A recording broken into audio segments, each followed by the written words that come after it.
João 5, 14 e 15. Diz assim: esta é a confiança que temos ao nos aproximarmos de Deus. Se pedirmos alguma coisa de acordo com a sua vontade, Ele nos ouve. E se sabemos que Ele nos ouve em tudo o que pedimos, sabemos que temos o que dele pedimos. Amém? Amém. Podem sentar-se em nome de Jesus. O assunto central da porção que acabamos de ler, queridos, é sobre a vontade de Deus na oração. Mas antes de entrarmos diretamente nesse assunto da vontade de Deus, o que é ou não é a vontade de Deus na oração, é importante enfatizar que precisamos ter confiança, ao nos aproximarmos de Deus. João vai dizer sobre isso aí no versículo 14, a importância de termos confiança. E essa confiança não está baseada nas nossas obras, em nossos méritos, em nossa justiça própria. Essa confiança, ao nos aproximarmos do trono de Deus, na presença de Deus, está baseada nos méritos de Cristo, que morreu por nós, derramou seu sangue precioso, ressuscitou ao terceiro dia e está conosco pelos séculos dos séculos. Vamos botar o ventilador para mim, filho, por favor? Está lá para o canto. Então, queridos, essa confiança está o quê? No fato de Jesus Cristo ser o nosso único mediador e o Espírito Santo ser o nosso único intercessor junto ao Pai. É essa confiança que nos leva a clamar a um Deus que tudo pode, a um Deus que tudo vê, a um Deus que tudo sabe, a um Deus que tudo realiza, porque Ele é poderoso para fazer infinitamente mais além daquilo que pedimos ou pensamos. E como diz Hebreus 4,16, assim sendo, diz: aproximemo-nos do trono da graça com toda a confiança, a fim de recebermos misericórdia e encontrarmos graça que nos ajude no momento da necessidade. O Senhor manda nos aproximar do trono da graça, não fugir, é se aproximar dia após dia. John Wesley disse certa feita que precisamos fortalecer as nossas mãos frouxas e firmar nossos passos ou joelhos fracos pela fé e pela oração. E ele faz uma pergunta interessante: você ora? Você jejua? E ele responde: então importune o trono da graça e seja persistente em oração. Seja persistente em orar por sua família, por sua casa, por seu esposo, por sua esposa. Seja persistente em orar por sua saúde, crendo no milagre, crendo no sobrenatural. E só assim você receberá a misericórdia de Deus. Portanto, queridos, já que estamos tratando da oração, a bem da verdade surge uma pergunta: como saber a vontade de Deus ao orarmos? Como sabermos se aquilo que estamos pedindo é ou não da vontade de Deus? Como sabermos se o que desejamos em oração está em conformidade com os desejos de Deus? Eu não sei se você já viveu esse drama. Quem nunca viveu? Será se aquilo que eu quero é a vontade de Deus? Será que mudar de estado, mudar de casa é a vontade de Deus? Quem não vive esse drama? Será que a oração é como um cheque em branco, em que colocamos nele ou nela, na oração, os nossos desejos de maneira indiscriminada? Pedimos tudo, sem nenhum princípio, sem nenhuma base bíblica? Então, o segredo para ser atendido, segundo a palavra, é o quê? Orar segundo a vontade de Deus. E a vontade de Deus, em muitos casos, ela está revelada na própria palavra de Deus. Porém, tem coisas que não sabemos se é ou não a vontade de Deus. Tem coisas, queridos, como já disse, que nós não temos uma resposta direta. Não sabemos exatamente se Deus está no negócio. Portanto, nessas horas, quando a Bíblia não te dá uma base, como temos que orar? Senhor, faça-se a tua vontade. O Senhor sabe o que é melhor. Cumpra-se o teu querer. Tu és um Deus todo-poderoso, onipotente, onipresente, onisciente. Então cumpra-se a tua vontade. Porém, existem promessas na Bíblia que são a plena vontade de Deus para as nossas vidas e pelas quais, queridos, precisamos orar com fé e não orar na dúvida. Precisamos orar na certeza de que Deus vai nos atender. Por quê? Porque a Bíblia já revela qual é a vontade de Deus. Olha o que Jesus disse em João 15:7. Se vocês permanecerem em mim e as minhas palavras permanecerem em vocês, pedirão o que quiserem e lhes será o quê? Concedido. Queridos, quando a palavra de Deus permanece em nós, então temos certeza daquilo que Deus quer, do que é a vontade de Deus. Nós não vamos estar orando no escuro. E mais, além de nos ouvir, o texto lá em 1 João 5, 14 e 15 diz que temos dele o que pedimos. Ou seja, temos a resposta das nossas orações quando pedimos de acordo com a sua vontade. Porém, será que a Bíblia nos revela alguns fatos que são da vontade de Deus? Será que algumas orações devem ser feitas na plena certeza de fé, crendo que é a vontade de Deus nos conceder aquilo que pedimos? Essa é a pergunta e a resposta vem a seguir. Por exemplo, é da vontade de Deus, queridos, a nossa santificação. Isso é óbvio. E a própria palavra revela isso em 1 Tessalonicenses 4:3, quando diz que a vontade de Deus é que vocês sejam santificados. E diz mais: abstenham-se da imoralidade sexual, afaste-se do pecado sexual, afaste-se de tudo aquilo que vai corromper a tua vida. E a palavra imoralidade sexual ali está incluindo todos os tipos de pecado sexual que você possa imaginar. Lesbianismo, homossexualismo, adultério, fornicação, que é sexo antes do casamento, e existem tantas outras bestialidades que o ser humano chega ao ponto de cometer, como sexo com animais, coisa aberradora, mas tem gente que pratica. Tudo isso está incluído aqui. E não é a vontade de Deus, nunca foi para as nossas vidas. Por quê? Porque Deus deseja a nossa santificação. Ele deseja a nossa alegria e não a nossa tristeza. Queridos, as instruções de Deus com referência ao sexo não tem como objetivo nos privar de alegria. Muito pelo contrário, tem como objetivo nos proteger, de modo que não venhamos a viver de maneira triste, para baixo, frustrada. Toda pessoa que é escrava do pecado, seja ele qual for, é uma pessoa frustrada, é uma pessoa vazia, é uma pessoa caída, mas Jesus quer nos dar vida e vida em abundância. Jesus quer nos libertar, quer te libertar, seja lá de qual for o pecado. Jesus deseja a nossa santificação. Segundo, é também da vontade de Deus, querido, nos dá o Espírito Santo. Lá em Lucas 11:13, o Senhor Jesus disse o seguinte: se vocês, apesar de serem maus, sabem dar boas coisas aos seus filhos, quanto mais o Pai que está nos céus dará o Espírito Santo àqueles que lhes pedirem. Então, Jesus disse que somos maus. E que mesmo sendo maus, gostamos de dar o quê? Boas coisas aos nossos filhos. Qual é o pai que não gosta de dar um bom presente para o filho? A mãe, né? Dentro das condições, dentro das nossas limitações, dentro das nossas posses, todo pai gosta. E o Senhor Jesus diz aqui que o Pai, que Deus, Ele é bom, que Deus está nos céus, amém? E que Ele deseja dar o Espírito Santo a todos aqueles que lhe pedirem.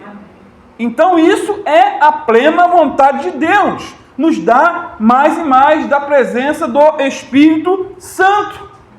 E o Espírito Santo, que é santo, está junto com a santificação. Uma coisa leva a outra. Ou seja, eu não preciso orar, queridos, pedindo: Senhor, se for da tua vontade, me dá mais do teu Espírito Santo, me encha com o teu Espírito Santo. Queridos, não precisamos orar assim. Precisamos orar na plena certeza daquilo que Jesus disse. O Pai, o ser humano, gosta, mesmo sendo bom, gosta de dar coisas boas aos filhos, então Deus vai dar o Espírito Santo àqueles que lhe pedirem. A promessa já foi feita. Charles Finney disse certa feita que quando Deus promete algo, nós somos levados a crer que receberemos quando oramos por isso. Portanto, diz ele, não temos o direito de acrescentar um "se" e dizer: Senhor, se for da sua vontade, dá-me do seu Espírito Santo. Por quê? Isso é insultar a Deus. E colocar um "se" na promessa de Deus, quando ele não colocou nenhum, é o equivalente a acusar Deus de falta de sinceridade.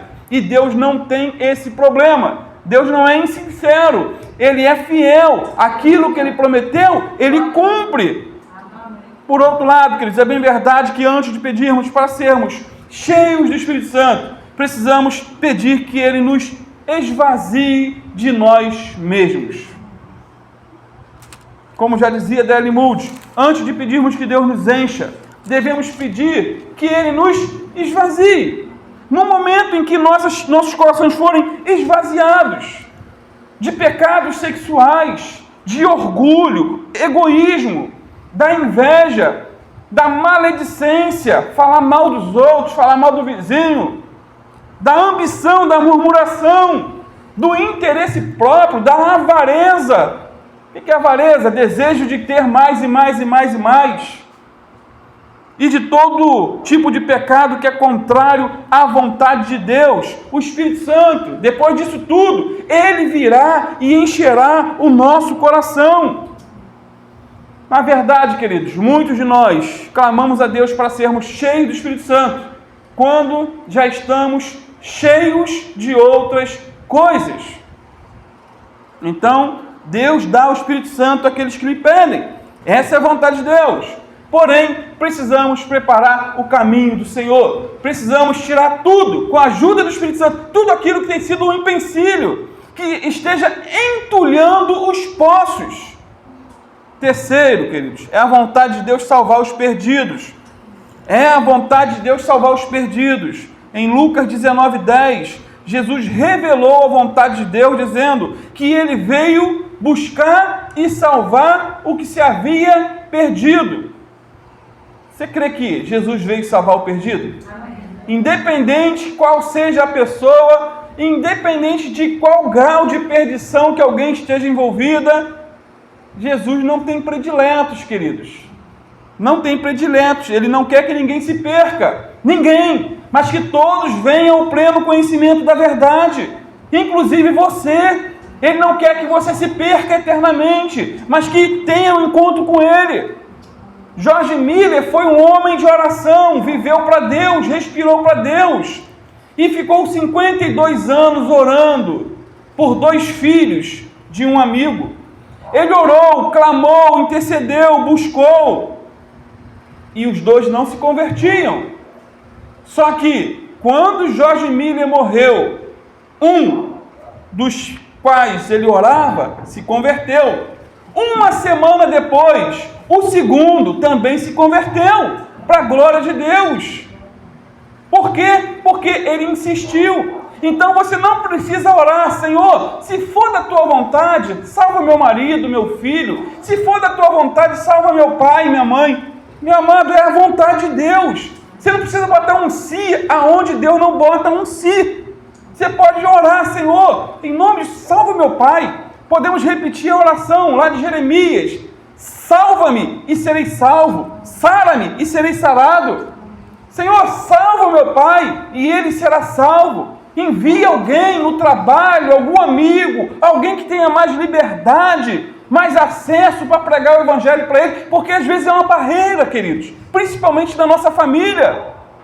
Mas podemos orar: Senhor, levanta alguém, envia alguém cheio do teu Espírito Santo para que venha impactar mas isso tudo regado à oração. Então, é a vontade de Deus salvar os perdidos. Deus não quer que ninguém se perca, mas que todos venham a encontrar a salvação para a glória de Deus. Quarto, queridos, é da vontade de Deus perdoar os nossos pecados e curar as nossas enfermidades. Você crê nisso? Que Deus quer te perdoar e quer te curar? Isso é fato, queridos. Salmo 103:3 diz o seguinte: é Ele que perdoa todos os seus pecados e cura todas as suas doenças. É da vontade de Deus nos perdoar e nos curar. Deus nos perdoa e nos cura com base em quê? Com base no sacrifício de Cristo na cruz. Ele morreu a nossa morte para que vivamos a sua vida. Ele derramou seu precioso sangue para nos purificar de todo pecado. E Ele morreu na cruz como sacrifício vivo, santo e agradável. E mais, em relação ao pecado, Ele perdoa, mas não podemos encobrir. Não podemos encobrir, mas confessá-los. E mais, não só confessá-los, mas também abandoná-los com a ajuda do Espírito Santo. Provérbios 28:13 diz que aquele que encobre as suas transgressões nunca prosperará, mas aquele que a confessa e deixa, ele vai alcançar o quê? Misericórdia.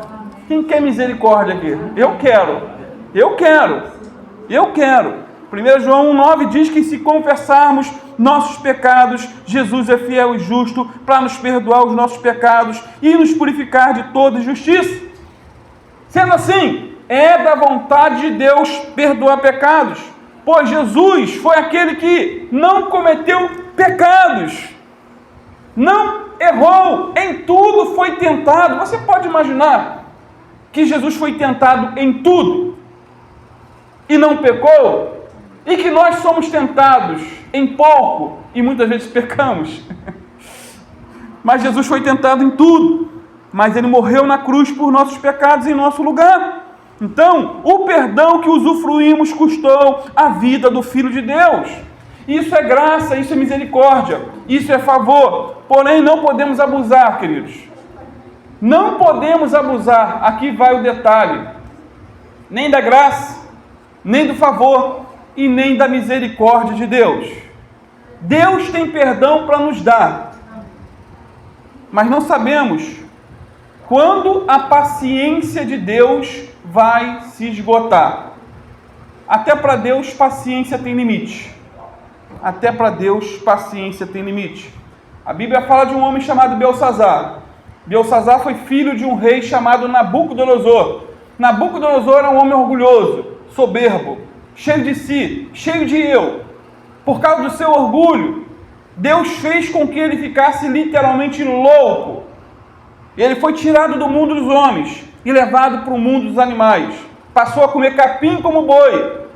Cresceu unhas como aves. Leia depois Daniel 5 e vê um pouquinho da biografia dele. Espantosa. Esse Nabucodonosor teve uma experiência sobrenatural, um antes e um depois, porque depois de 7 anos padecendo, ele olhou para o céu, para o alto, que traz uma ideia de que ele se voltou para Deus, voltou o seu juízo, ele se arrependeu, se converteu, buscou a Deus. Belsazar, o seu filho, viu tudo isso, viu a mudança que Deus fez na vida do seu pai. Só que em vez de seguir o caminho do pai, ele seguiu um caminho de pecado, de transgressão, de aberração, e ele se afundou no pecado, queridos. Ele se afundou na perversão. Provavelmente Belsazar era amigo de Daniel, do profeta Daniel. Foi criado no palácio. Daniel não saía do palácio real. Daniel tinha acesso, ida e volta no palácio. Mas mesmo assim, Belsazar continuou afundado na iniquidade. Certo dia, depois que Nabucodonosor morreu, Belsazar assumiu o trono, ficou no lugar do pai. Ele fez uma festa, Daniel 5 vai falar sobre isso. Uma festa com muita orgia, com muito álcool, e quando ele estava literalmente doidão, né? A pessoa quando bebe, queridos, ela perde o juízo, mas não é porque ela perde juízo que ela deixa de ser responsável. Eu matei fulano, mas estava bêbado. Meu irmão, você vai cumprir a cadeia da mesma maneira. Não é pelo fato de que alguém estava bêbado, estava drogado, estava isso e aquilo, que ela vai ser isenta de responsabilidades. Não! Por isso que eu sou totalmente contra ao álcool. Até um simples gole, não entre por esse caminho. Pastor, é só um golezinho. O primeiro gole, a Bíblia fala de não se embriagar. Meu irmão, é no primeiro gole que a pessoa se torna um alcoólatra. Todo alcoólatra de hoje foi um bebedor social do ontem. É ou não é? Estou exagerando? Começou com uma cervejinha, começou com um vinhozinho, né? Porque é socialmente. Nem todos conseguem beber socialmente. Então, como eu não sou todos, e eu sei que meu organismo é ruim, e talvez eu tenha uma tendência ao vício, porque tive parentes, e tenho ainda, que tem problema com álcool, eu fujo. Voltando para Belsazar, a maldita da cachaça subiu a cabeça dele. O que ele fez? Mandou trazer os vasos, as taças, lá de Jerusalém, que estavam na Babilônia, que o seu pai havia trazido, porque ele tinha invadido Jerusalém. E eles começam a beber nas taças que eram consagradas a Deus. Tanto ele, as suas amantes, as suas concubinas, todo mundo. Só que foi nesse contexto aí que aconteceu algo terrível. Uma mão apareceu na parede do palácio, escrevendo algumas coisinhas. Mene, Tekel e Parsim. Daniel interpretou: Menem, Deus contou os dias do teu reinado. Daniel falando diretamente na cara de um rei. Olha, rei, Deus contou os dias do teu reinado e determinou o seu fim. Tekel, fostes pesado na balança e achado em falta. E Pérez, teu reino foi dividido e dado entregue aos medos e persas. Naquela mesma noite, Daniel, ou melhor, Belsazar, morreu. E morreu, queridos, sem estar preparado. Morreu e foi para o inferno, sem estar preparado. Eu te pergunto, se você for dormir hoje, você acorda amanhã no céu, se morrer, ou no inferno? Inferno não é história de pastor, não, queridos. Não foi os pastores que inventaram sobre o inferno para botar medo no crente, para o crente contribuir na igreja, vir para a igreja. Não, foi Jesus que falou mais de inferno do que de céu. Mais de inferno do que de céu. Qual a lição que eu aprendo? É da vontade de Deus perdoar todos os nossos pecados. Porém, não podemos e não devemos abusar da paciência de Deus como Belsazar abusou. Ele abusou. Ele foi ao limite máximo. Ele esticou a corda. Hoje em dia se fala muito de esticar a corda, né? Geralmente agora essa briga de força de STF e poder executivo, esticar a corda. Estão esticando. Belsazar esticou a corda ao limite e ela arrebentou. Os que persistem em andar no caminho errado, eles cruzam ou podem cruzar uma linha invisível. E essa linha invisível nós não sabemos quando será quebrada, interrompida.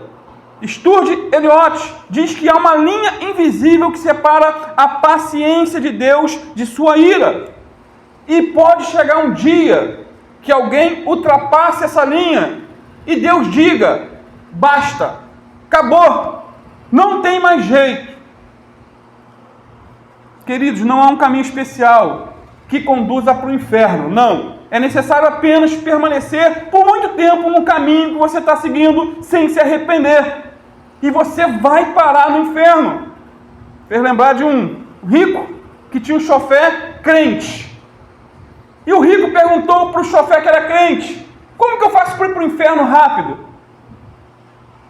E o chofé crente falou assim: é só abrir a porta e se jogar. Você vai estar lá rapidinho. Cometa um suicídio, tire a própria vida e você vai estar num instante no inferno. Portanto, repito, é da vontade de Deus perdoar pecados, porém não podemos abusar da paciência de Deus. E eu concluo dizendo que é da vontade de Deus também nos curar fisicamente. Lembra do detalhe? Salmos 103:3, é Ele quem perdoa todas as tuas iniquidades. Quem perdoa é Deus. E é Ele quem cura todas as suas enfermidades. Quem cura, queridos? Pastor não cura. Bispo não cura. O poder não está no homem. O poder está em Deus. E o detalhe é, cura todas, não algumas. Todas, queridos. Todas. Creia em Deus. Tenha fé. Eu até falo, de vez em quando, ultimamente eu estou me antecipando à doença. Eu já oro preventivamente. Às vezes eu sinto algumas dores em alguns lugares, né, que são às vezes delicados, e eu boto a mão e repreendo. Parece até doido. E crente é meio doido. Se ele não for meio doido, queridos, e eu ponho a mão e repreendo em nome de Jesus. Se tiver alguma célula cancerígena, eu não sei, queridos, o pobre não pode fazer muitos exames. Por que o rico geralmente descobre tanta coisa? Porque vai procurar tanta coisa, vai procurar, não tem o que achar. Então, nós temos que depender de Deus. Não estou fazendo apologia, tá? A deixar tratamento, a não fazer aí, né, os trâmites normais. Mas nós temos que exercer a fé crendo num Deus que continua o mesmo. Ele é o mesmo ontem, hoje e eternamente. Eu nunca vou orar para ninguém que pede oração por cura e orar, Senhor, se for a tua vontade, cura. Não, eu creio que é a vontade de Deus curar. Ah, pastor, mas se a pessoa pela qual você orou morrer, eu já digo, não sou eu que faço nada, é Jesus. E Ele cura no tempo dEle, na hora dEle, para a glória dEle e quando Ele quer. Perguntaram certa feita para Paul Amchor: pastor, por que alguns que você ora, uns são curados, outros não? Ele falou: não sei e não quero saber. Eu vou continuar orando pelas pessoas. Isso é com Deus. É com Deus, queridos. Agora, fato é, concluindo finalmente, eu nunca vi ninguém nos evangelhos, vocês que estão lendo, nós que estamos lendo, Mateus, Marcos 6, 7, 8, não foi? Quem está acompanhando? Foi 6, 7. Eu li Marcos 7 hoje, então eu estou meio atrasado. Então é 8. Então tem que ler amanhã 2 para poder compensar. Quem está lendo, você vai observar um detalhe interessante. Não tem um caso em que alguém tenha ido a Jesus pedindo cura e Jesus tenha dito para ele assim: olha, eu não quero te curar. Olha, talvez você fique melhor assim. Continue com essa lepra, com essa paralisia, continue cego. Olha, Deus, Ele tem mistérios que a gente não entende. Queridos, eu nunca encontrei isso no Novo Testamento. Não. Todas as pessoas que foram a Jesus enfermas, elas foram curadas. Certa feita, um homem cheio de lepra, Lucas, que era médico, ele botou esse detalhe: um homem coberto de lepras, com um pedido: Senhor, se quiseres, podes curar-me. E qual foi a resposta de Jesus? Eu quero. Simples, e eu quero de Jesus, o eu quero hoje também. E aquele homem foi imediatamente curado para a glória de Deus. Aí eu te pergunto: Jesus está morto ou está vivo? Se ele está vivo, ele morreu por nossos pecados e ressuscitou. Se ele está vivo, ele continua operando o mesmo milagre que operou no passado. E ele continua realizando os mesmos milagres, sinais e maravilhas. Isso não é teologia da prosperidade, não, é teologia bíblica, queridos. Leiam o livro de Atos. Jesus morreu, mas enviou o Espírito Santo. E os apóstolos continuaram operando sinais e maravilhas, não eles, mas eles usavam o nome de Jesus, porque o nome representa a pessoa. Quando você usa o nome, é como se a pessoa de Jesus estivesse ali fazendo o milagre para a glória de Deus. Eu creio assim. Creia assim também, queridos. Em nome de Jesus, vamos ficar de pé.